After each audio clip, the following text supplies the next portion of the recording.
From the 1011 Now streaming studio, this is The Night Beat. Good evening, I'm Danielle Shenk with your headlines for Monday, February 24th. Two people are behind bars after a traffic stop on 48th Street led to an officer firing his gun.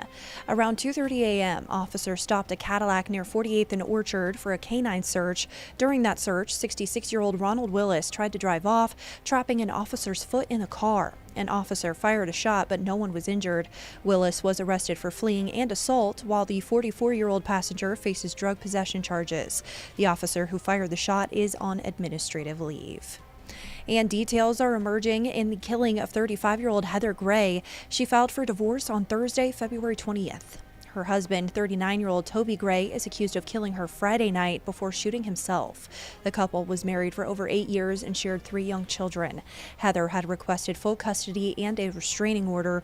Toby is in critical condition at the hospital and has been arrested for first-degree murder and use of a weapon to commit a felony. The Nebraska State Patrol is investigating a crash on I-80 involving a semi-truck.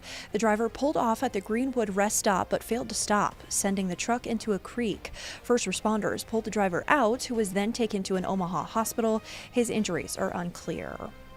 In Omaha, crews recovered a sedan with a body inside from the Missouri River around 2 p.m. today. Witnesses reported seeing the car go into the river near the NP Dodge Park boat ramp yesterday afternoon. The car was found about 400 yards from the ramp and was pulled out by a tow truck. Police are continuing to investigate. Now to the unicameral, where the Education Committee discussed several bills today, among them LB 691, which would require schools to display the 10 Commandments. Supporters say they offer historical and moral value, while opponents argue it pushes religion in schools. A similar bill in Louisiana was blocked for being unconstitutional, a challenge LB 691 could face.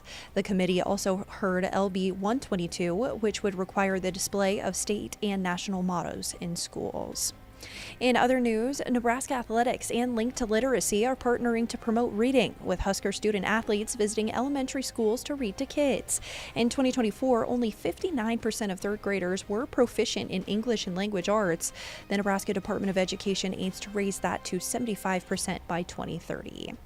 Speaking of the Huskers, Dani Busboom-Kelly lands her first commitment as Nebraska's volleyball coach, with 6'4" middle blocker Kenna Cogill flipping from Oregon to join the 2025 class.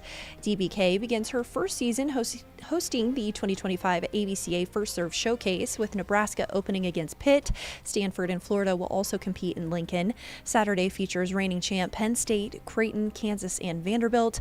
On Sunday, the Huskers face Stanford. Matches will be held at Pinnacle Bank Arena, with Monday's games in Sioux Falls. Tickets go on sale Thursday. Rounding out your night beat is a check of the 7-day forecast.